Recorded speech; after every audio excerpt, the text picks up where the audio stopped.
Viewers, আসসালামু আলাইকুম। আজকে দেখাবো হাইপিক দিয়ে কীভাবে ফটো এডিটিং করতে হয়। বেশি কথা না বাড়িয়ে আমরা কাজের জায়গায় চলে যাব। প্রথমে আপনি হাইপিক ডাউনলোড করা থাকলে ডাউনলোড করে নেবেন, অথবা গুগল শোরুম থেকে ডাউনলোড করে নেবেন। আমি ঢুকে পড়ছি, আমার একটা ছবি দেখাতে পাচ্ছে। এখানে আপনার গ্যালারিতে থাকা সব ধরনের ছবি দেখতে পাচ্ছেন। আসার পরে আপনি আপনার চয়েস মতো একটা ছবি দিয়ে নেবেন। দেখেন আমি আমার ছবি দিয়ে নেব। আমি একটা ছবি দিয়ে নিচ্ছি। আপনি ইচ্ছা মতো চাইলে আপনি ইচ্ছা মতো ছবি নিতে পারবেন। এরপরে যে লেখা আছে অ্যাডজাস্ট, কিংবা আপনি আপনার যে নিচে দেখতে পাচ্ছেন আপনাদের অনেকগুলো লেখা কিংবা অপশন, এগুলো আমি নাড়িয়ে দেখাচ্ছি। এখানে অ্যাডজাস্টে ক্লিক ক্রপে ক্লিক করবেন। তারপর আপনি ছবিটা হালকা ডিজাইনভাবে ক্রপ করে নেবেন। যেমন করে নিচ্ছি, দেখিয়ে দিচ্ছি ভিডিওতে।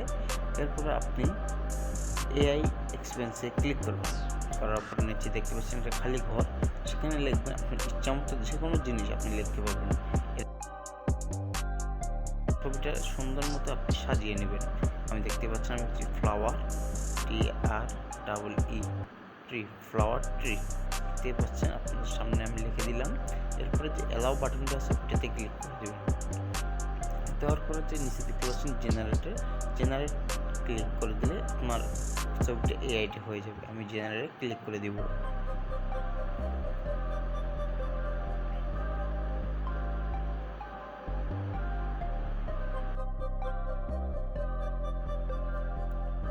দেখতে পাচ্ছেন আপনাদের ফটোটা লগইন কিংবা এডিটিং হচ্ছে এআই এক্সপ্রেশন দিয়ে।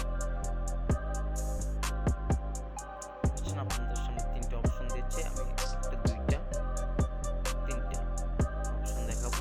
দ্বিতীয় নাম্বারটি ক্লিক করে